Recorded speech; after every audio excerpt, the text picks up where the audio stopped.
Hello, everyone, and welcome to Sphere of Success, the podcast that looks at challenge and adversity in business and then how we alchemize that into personal and business growth, development, maybe pivoting, and look at this perhaps with the lens of hindsight to think that actually what we went through at the time of adversity and challenge was actually a great opportunity to learn and grow. And dare I say, perhaps some of the worst things can be the best things as we look back upon them. And today I have a very erudite and globally respected guest. His name is Abraham Paul Vatakencherry. And I'm just going to read his bio because actually this is something to really take stock of when we think about the people in this world who are making such a difference. So without further ado, I will now read Abraham's bio. And Abraham is a global influencer, mentor, and strategist. He is an ambassador for the Asia region of FESTEC Africa Renaissance 2025. He is global chair, trade and investment of 𝐿𝑥 Global Change UK, and he has been featured on The Hindu, The Billionaire Chronicle, Industry 4.0, The Economic Times, and NDTV, to name just a few. A global influencer from India, he is renowned for his expertise and business strategy and brand expansion. He is a published writer in niche magazines globally and an active investor. He loves to spend his time with entrepreneurs by mentoring them.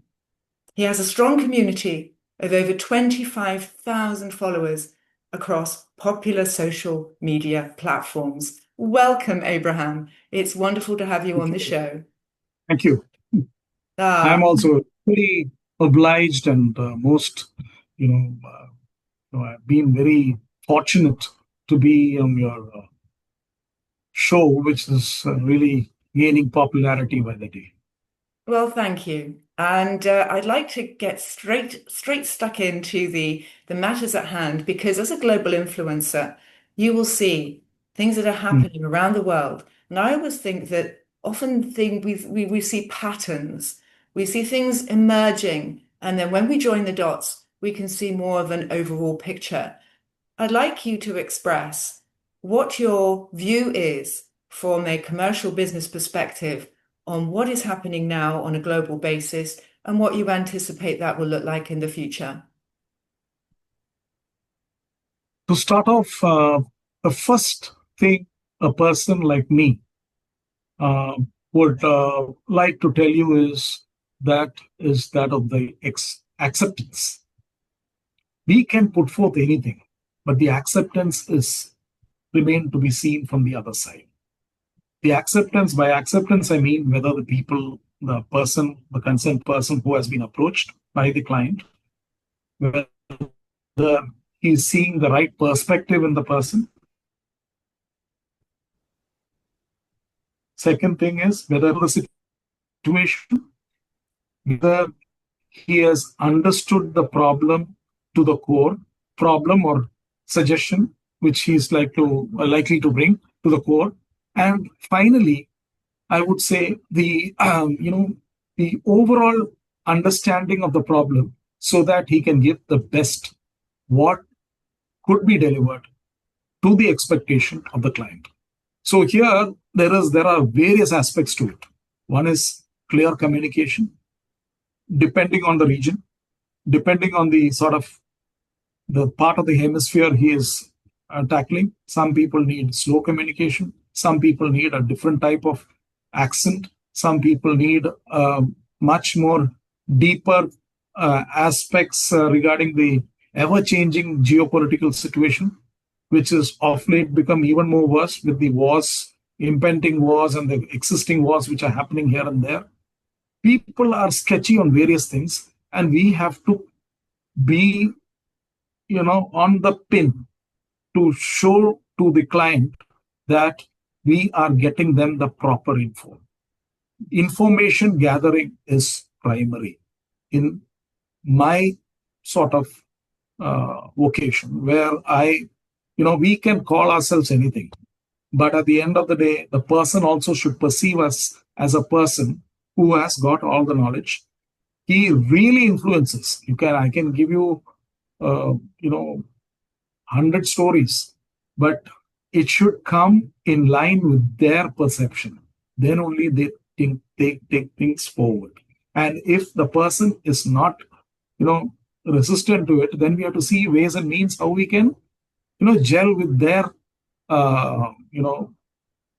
height of knowledge, their height of perception, their height of the frequency, in which frequency of the person is another important thing. And as I said, the most cardinal thing is the acceptance. And acceptance comes only if you are, just like what you said, erudite, if you are, well-versed in languages, if you are well-versed in the correspondence. This is another big failure. And proper communication. By proper, I put it in inverted commas. Proper communication, if certain things, it has to be communicated properly to the concerned person. And he has to perceive it in the same way he wants it. He or she wants it. And that is where you become the most successful person. And for getting some projects done, there are certain other things also, like if you want earlier, the scenario like 20 years back, the scenario was different. When a person is entrusted a project, he can take it up and then he can do something and escape. But today, because of the advancement of the technology, at one flick of a button, you can see all what is expertise within expertise. So expertise within expertise can be procured only if we do coexisting. And coexisting is by bringing in the expertise of various things within a project. Like for a civil engineering project, you will have other, various verticals of projects also, which are coming in. Like, for instance, I always quote this.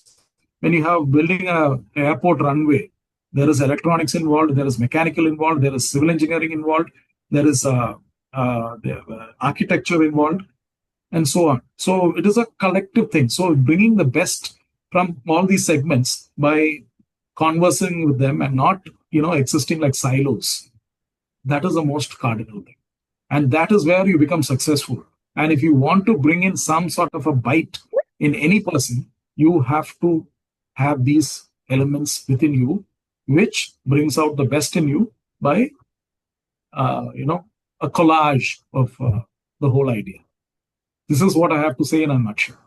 Well, thank you very much. And I'm going to go back and actually discuss something where you say that you have to communicate on a global basis. Well, we're now on this global basis, and it was different from when I started business. I mean, we could do with regional and national, and we were in with our known culture. We've had immigration within the UK. We're now a global country. We're looking at global, with the technologies brought us to global. And I interestingly listened to what you actually said about how we're actually looking at their perceptions, not from our perception trying to steamroller into what we think they should do. And this is very important. And I remember starting off my career in business development, where I was told by my mentor, you always have to look at somebody's view of the world, their map of the world, and put it in their shoes so that you put yourself in their situation and look outward from that perspective. Perfect. How can you look at, let's say, for instance, as an example, you wish to do business cross continent, culture is different, let's say from Western world to Asia. How would you go, and you mentioned about information, what is your process to actually ensure that you are gathering the right kind of information and being able to look at this instance of the culture, the person that you are dealing with, within their perception, their view of things, their level of education? How can you step in their shoes when that cultural divide is quite different from your own? Nowadays, since post-COVID, it has become very, very different. Earlier, it was slightly different. Now it has become drastically different because communication has taken a front seat more than the physical marketing and all of things. Just to give you an example. Apart from that, like for instance, if you want to do something with Asia, the labor is one big aspect of Asia. The labor is cheaper when compared to the West. So knowledge about labor is important. That's what I'm coming to say. In certain places like telecom, database is important. Database, for that matter, is important for anything. That's why you can see a lot of big businesses, like, for instance, Jeff Bezos is taken a big share in various things what he's doing. Then we have the Facebook guy, Mark Zuckerberg. Then we have NVIDIA, which has come in. All have combined with primary big companies, which they feel that the headcount is important. There again, knowledge comes in. They are basically looking at headcount now, more than the communication or anything, on certain aspects. To build a bigger base, a company like Mark Zuckerberg's company, Facebook has come in. For when they knew that there is a lot of parcel service going on here and there, Amazon has come in. NVIDIA has come in because there is a growing need for semiconductors and chips for various vehicles. So they are looking at a need-based approach. The approaches keep on changing. More focus is given on certain places. Communication is important. Like, for instance, in the movie industry, a lot of things have picked up with cross-country and cross-cultural movies coming in. So they are studying it. It's not that we don't know. We have to study. There's no other way. And we have to look into just like you say, you have to get into the skin of the character to perform as a proper character. Just like that, you have to get in the skin of them. Just like we have to see ourselves in their shoes, how they would do business with us. Which is their requirement? Where are they strong at and they're weak at? If it is strong, they do export to us. If they are weak, we do export to them. So it is an import for them and export for us. So in that way, there is a lot of intermingling and people flitting across countries. Things have changed and they have got a clear-cut idea of what is to be done by seeing the scenarios also. It's not just language is one side. Now communication, because in India, also thanks to the British for colonizing us, English is one of those byproducts. And thereby it has become the international link language. All the interviews are not held in local dialects, but in English. That itself is a big thing. And in India, we have got a big diaspora speaking English now, apart from the main language, Hindi. So English is a perception. Then how they speak is a perception. They are understanding things much better. And thanks to the advancement in technology, the very fact that we are having a dialogue itself is a big thing. Because of the advancement in Zoom and various other things, and various other gadgets, video conferencing, which was very expensive earlier, has become chicken feed now. You won't believe, just to give you an example, have you heard of 𝐿 as a company? 𝐿, 𝐿, No, it has transformed the world. It has transformed the world. You know how much is their database? Go ahead. 700 million. No one knows outside. That's what I'm saying. We have to get into the problem to know the problem. I have to get into your shoes, your mindset, to know what you are going through. So that understanding the person, if he has the best, he is the marked winner. See, NVIDIA has come running to us, and they have the owner, Jensen Huang, the main guy. He has combined with the best company here, which is partly the company which has brought out 𝐿, with a 700 million plus database. See, the database is a selling point tomorrow, because they have got various other companies running. Reliance Industries, which is into oil. Then they have the electronic segment. They have the retail segment. So just to give you an example, we are also looking at that side. They are also looking at this side. So it's a two-way process. So culture comes in, everything comes in. Business comes in. That is the most important cardinal point. It closes in on that. So most of these American giants, even foundations, the Bill Gates Warren Buffett Foundation is doing wonders here in India. Many people don't know, but a lot of things have changed now for the better because now we live in a wired world. Well, There is no boundaries. we do live in a wired world. Wired world. I would love to hear your views because you mentor entrepreneurs. What's the Yes. biggest challenges that the entrepreneurs that you mentor, what are they facing the challenges at the moment, and how are you helping them from a practical perspective to overcome those challenges? First of all, just to answer your question in the best way possible, we have to see ourselves in their shoes. First point. First thing, what I ask for them, we can only suggest. The doers are the people who are sitting across. We try our best to narrow that gap. I do a lot of CSR activity, semi-CSR activity with B schools here. This is just to understand. We are from the old school of thought. Whatever we say, we are just trying to narrow that gap by understanding things from the younger lot who is coming out with brilliant ideas. Whether it is feasible or not, remains to be seen. But that is what we have to look at. Here, when you talk of a different, it's like a person from Norway. They want to launch something here in India. The first thing they ask is, Abraham, I've understood what it is, but how is it possible to reach out to the masses? This was one question by one of those entrepreneurs.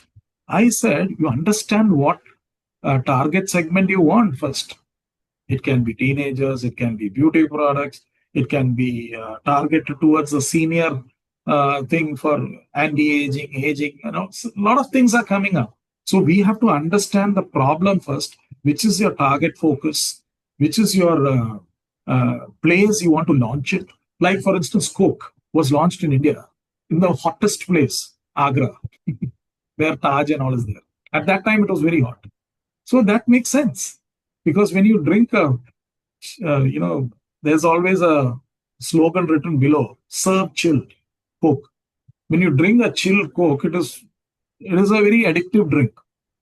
And till date, after more than a century, they have made it big because they have gone into the root of the problem. A company like Hyundai, why I take these examples, if you show the macrocosm of society, it comes down to the microcosm. When you just narrow it down like a funnel. Similarly, in the individuals, big problems can be made into very useful and effective things for them, effective tools for them, if we give the right options for them to choose. By saying right options, if a particular game is brought up, there's a game called pickleball. I don't know whether you know. I've heard of pickleball. Yeah, it's very big in North America. Now it has really started, gaining a big influence on the Indian diaspora. And Indian diaspora is big. Why do people look at India? Just to give you an example, they have exceeded China in the population. The population for India is 1.45 billion. China is 1.4. So India has exceeded everything. Population plays a big role on certain things, not all. If you're looking at a niche market, you have to go to a specific market. These are the directions what I give. Like if you have suppose there is a literary show, you have to go to the literary people who are aligned to what you're going to write. You can't put it to the masses and say that this is a flaw. No. That identification and all, you have to do it prior. Yeah. Does it make sense? What my phrase is, specific is terrific. And yes. Yeah. And the more that is funneled down. And so, as you know, I teach podcast training and how to help people to elevate their voice through to an international audience.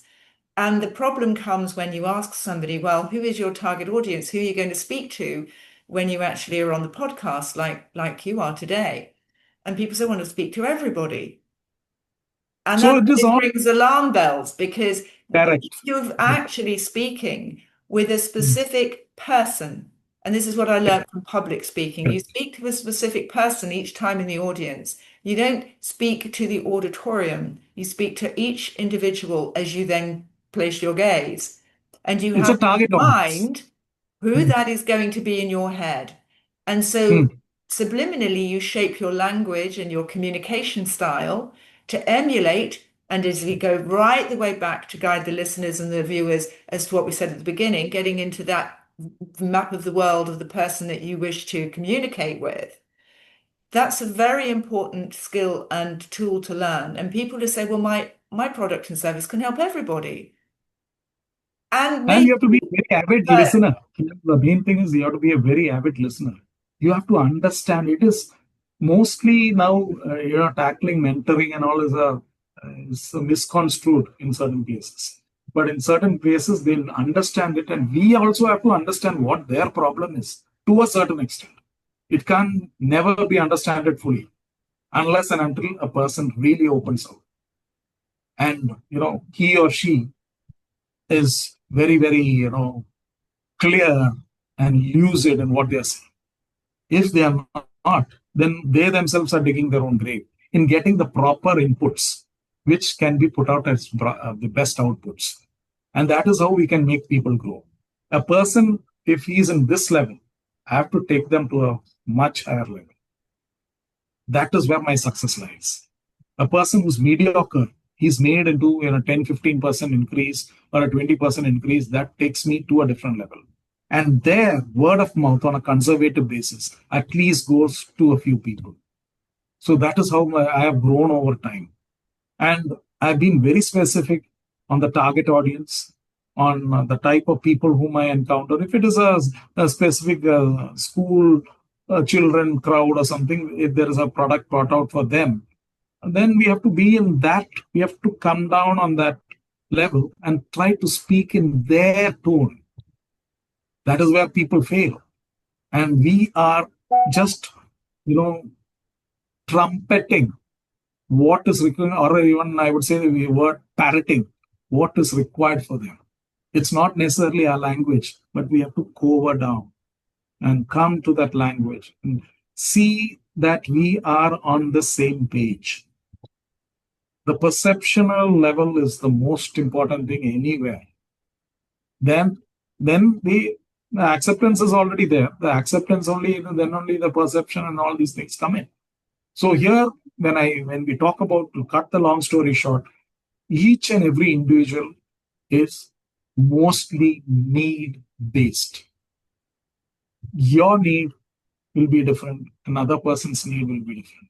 Some person, it might be, developing their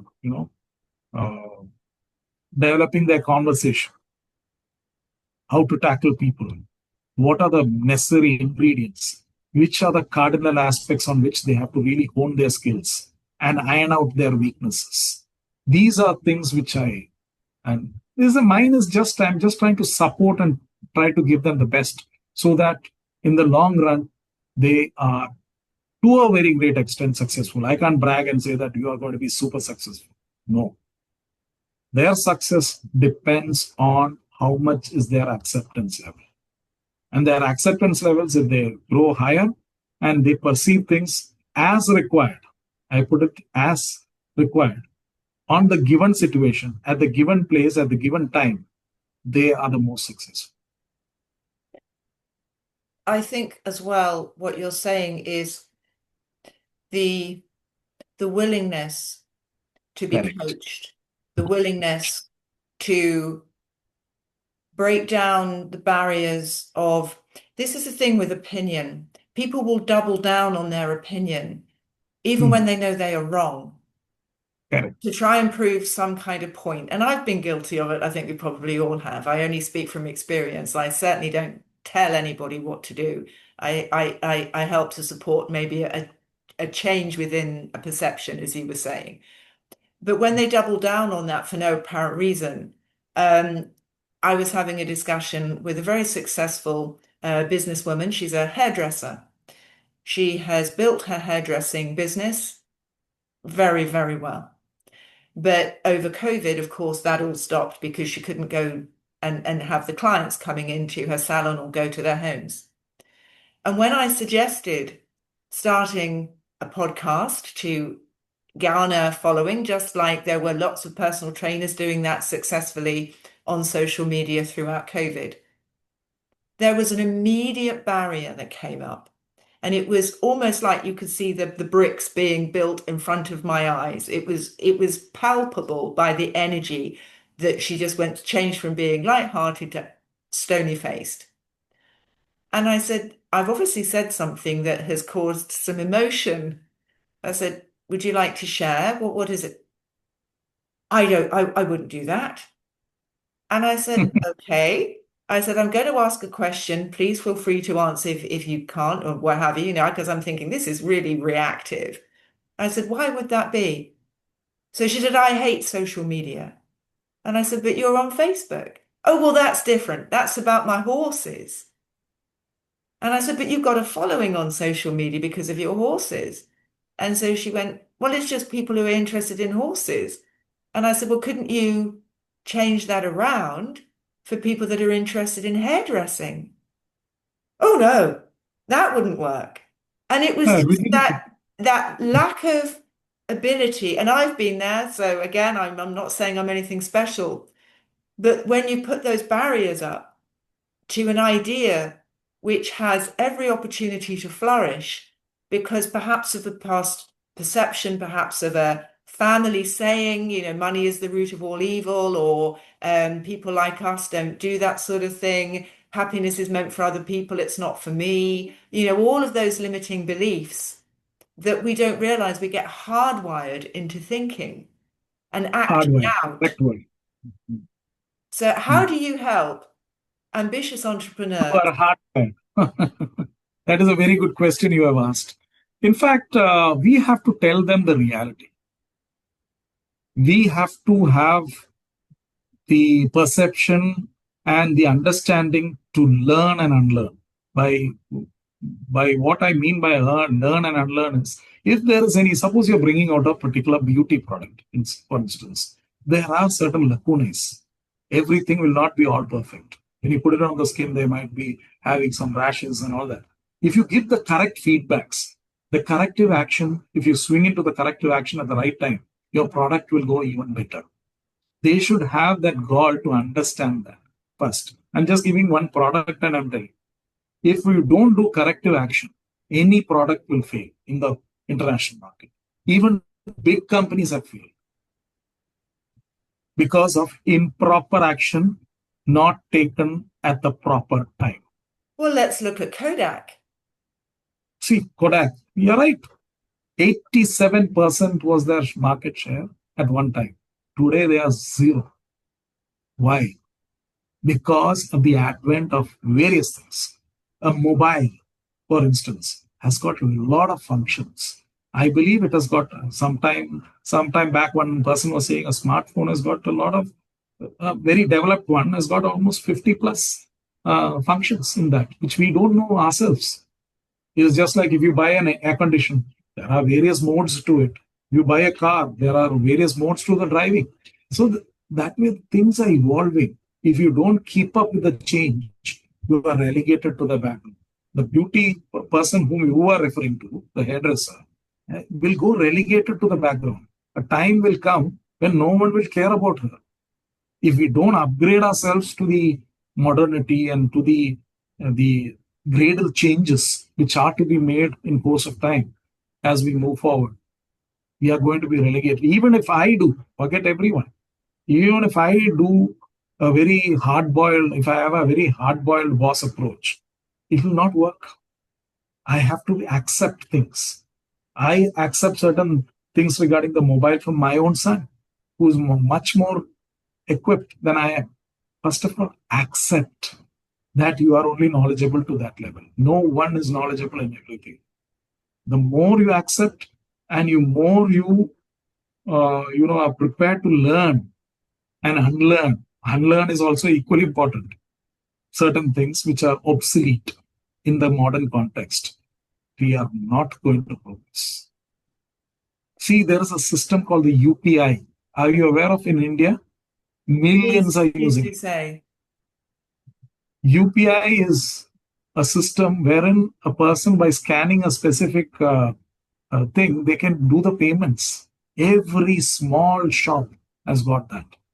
It's very easy to do payments. This has eclipsed the plastic card society in US.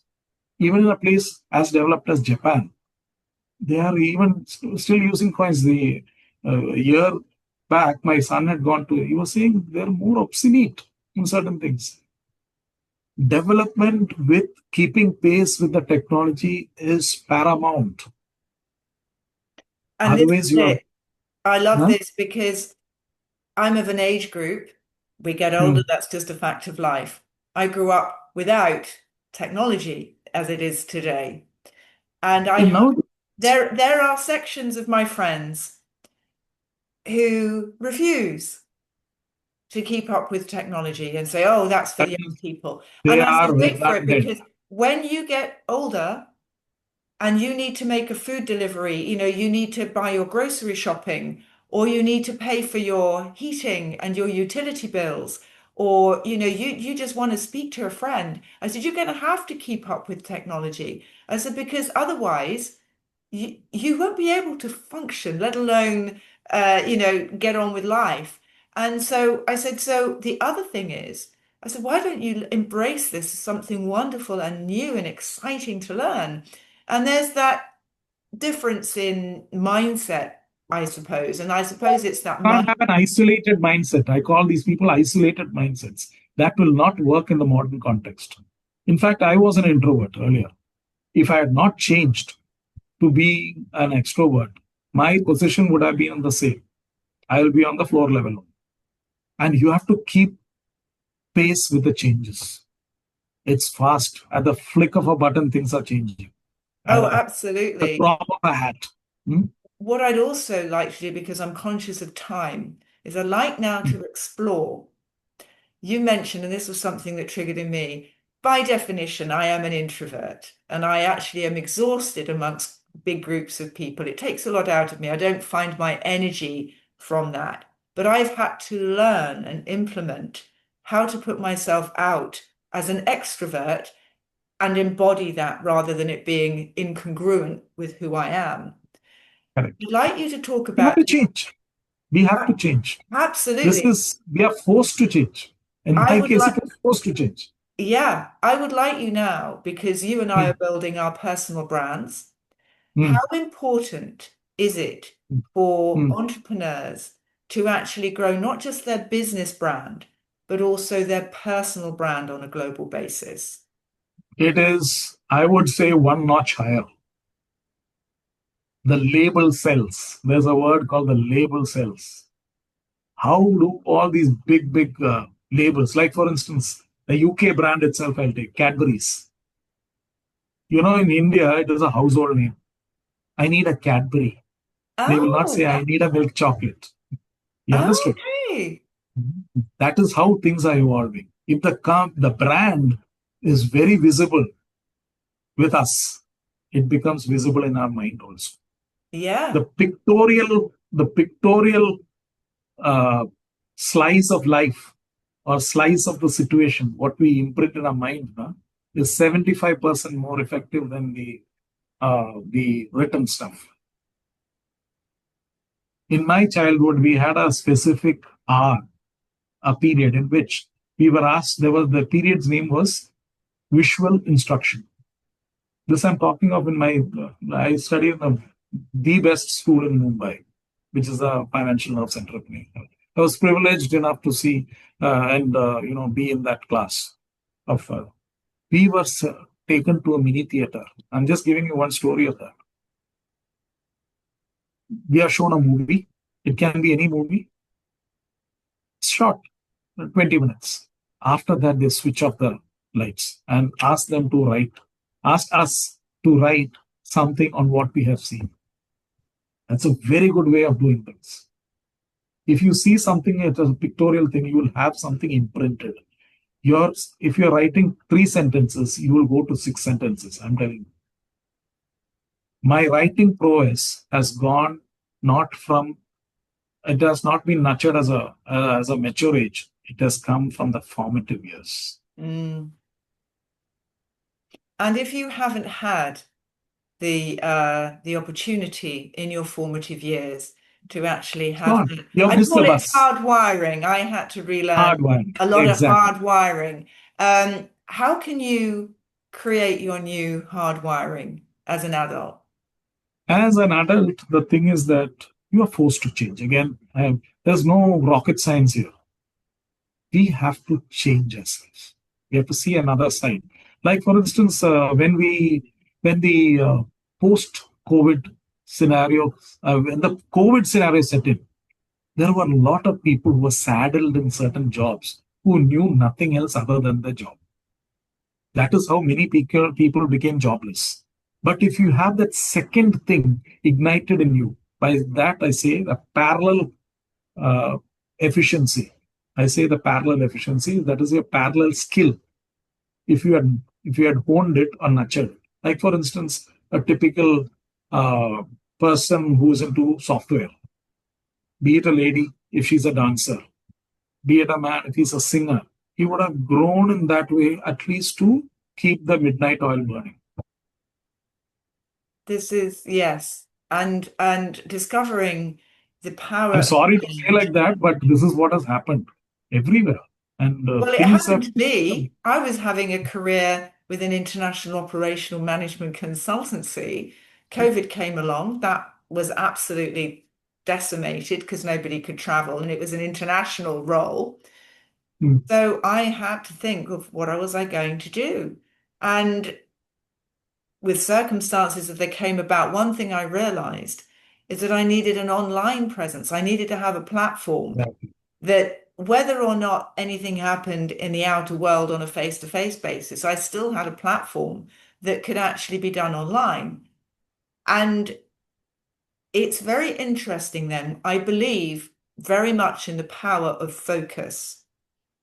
Yes. And if you set a positive intention with that focus, everything seems to then move around that focus to bring people, places, circumstances, and things into your life to enable that to happen. And it's because you're thinking along those lines in a very predetermined way that you see these opportunities. And this is what I think with vision. And that's perhaps that vision I had, to be very frank, to a very great extent. I immediately thought about the online perspective and also a hybrid perspective. That's another way. See, suppose you want to bring in a lot of people for the conferences. Due to reasons several, they are not able to. Then we have got big screens on which we can, at a given time, we can project them and show that they are also one in us. They wanted to really portray themselves, but due to reasons several, they are not able to take it. So it is always best to have, various options set for various people so that they can be part of a given conference or summit or whatever it is. That hybrid format came into in a big way, and people, found that we can also do things like that. Here, this is where the communication aspect came to the fore. Physical marketing went for a toss because no one is able to go out here and there. See, when we are put in a crunch situation, the best comes out of us. Yeah. And always keep one thing in mind. A person who survives with the minimal situation, but with the best of ability, he is the biggest victor in life. I think that is a wonderful place to end our conversation, because as this podcast is about how we deal with challenge and adversity and alchemize that. I love the word alchemy. It turns base metal into gold. I just think it's a fantastic word. To actually think about those crunch times as the opportunities for the greatest success. That brings out the best in us. It certainly does. It certainly does. And there's a poem by Rudyard Kipling, the If poem, and it talks about all of the chaos, all of the challenge. But if we can navigate that and actually keep that steady path and use those elements of chaos Correct. to, as I say, alchemize into new beginnings, better thinking, agility, resilience, Correct. creativity. We have Resilience. to It's a very good fail. point. This is again what I would just love to say. We have to fail to succeed. Correct. There is no success ever ending. One has to fail, and failure has a Failure is a consequence in a stepping stone to word. success. Absolutely. And people will do anything but fail, anything to feel not to feel pain. But pain is necessary, as you're saying, in that crunch purpose. That pain then can be alchemized Into into the a best. successful outcome.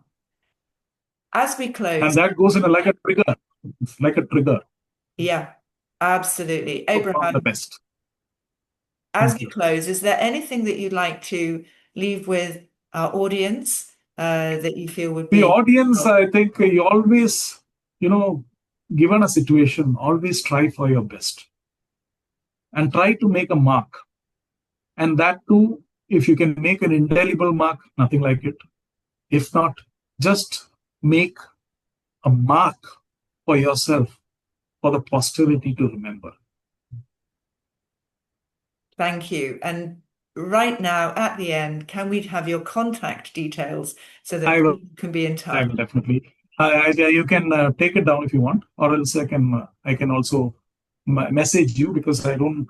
Oh, no, it's fine. I just love you to express to. that to our listeners and viewers so that people know how to you can always get in touch with me on my email ID, which is APV lowercase 200113 @gmail.com.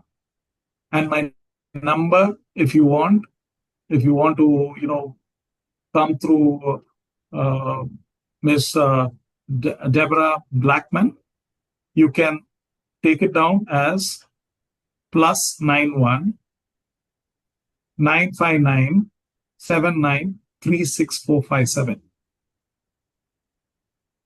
That carries my WhatsApp also. But I would advise you to come through Miss Deborah Blackman, because at times I would not be able to lift your call and all that, and it's always better to get it through a rooted, proper platform. And hers is a proper platform. Well, that's fine. And as I said, all the details will be there on the show notes as well. So they will be put onto the YouTube channel and all of the audio channels as well, so that people can absolutely get hold of you. And yes, anybody that would like to be in touch, also please put them on the comments, because we always appreciate the comments that come through. And definitely, I would be responding to I those hope I could give my best. The thing is, at the end of the day, I hope I could give my best to the audience, which I think Ms. Deborah Blackman would be able to give a verdict on what was the whole show about and what rating does it come into. The rating in the sense whether the people across have perceived all what I have said. That's what I meant. It's not, at the end of the day, you should understand. And just to precede this, as I see it, it's absolutely a pleasure to have you on the Sphere of Success podcast. And I believe that there is so much opportunity. Yes, you have the polar of everything, the opposite view. But right now, we are on the most amazing journey as far as our commercial and our business opportunities that exist. We're going into the brave new world, I believe. And with Abraham's skill and his ability to join the dots cohesively for all his global experience with the very many sectors that he is involved with at the different levels of those as well, he is an absolutely amazing gentleman to be in touch with. So as we close the show, thank you, Abraham. Thank you. My pleasure. Thank you very much. And to everybody it's always listening, no problem. And to everybody listening and viewing, it's always such a pleasure to have you with us. Thank Do come again to the next one, and we'll see you all again very, very soon. Bye-bye now. Thank you.